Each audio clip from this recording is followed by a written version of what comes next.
கால்களில் இடும் கால் அணிகளுக்கு இருக்கும் ஒற்றுமை கூட சமத்துவம் பேசும் சக மனிதனிடம் இல்லை. கால்களில் இடும் கால் அணிகளுக்கு கிடைத்த மரியாதை கூட காலணியில் பிறந்த காரணத்தினால் விவசாயிகளுக்கும் இல்லை.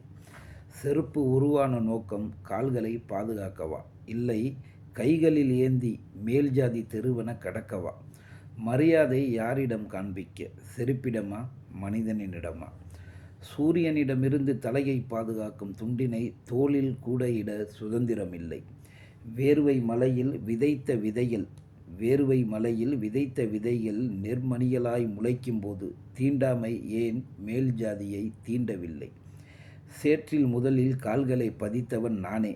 சோற்றுக்கு ரேஷன் கடையில் வரிசையில் நிற்கின்றேன். தாகம் தேடும் குடிநீரிலும் சோகமான வரலாறு உண்டு.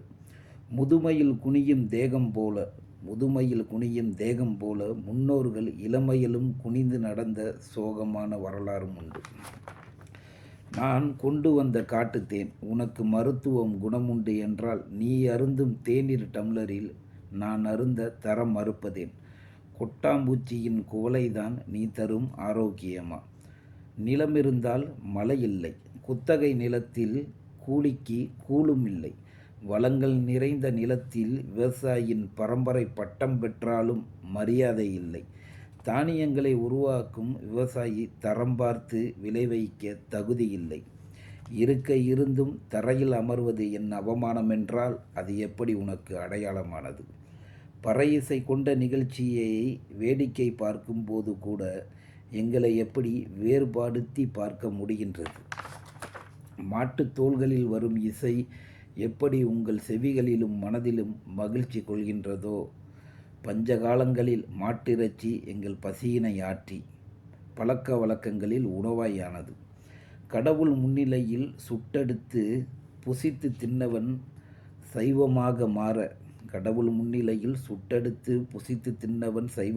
மாற வேதம் அவன் கைவசமானது. பசி எடுத்து பங்கு போட்டு தின்னவன் அசைவமாக வாழ மானிட குலம் அவனை அவமானமாக பார்க்குது. காலங்கள் உருண்டோடினாலும் தீண்டாமை இனிமேலும் திருந்த போவதில்லை. என்னதான் நாகரிகம் தோன்றினாலும் இனப்படுகொலை இனிமேலும் வருந்தவும் போவதில்லை.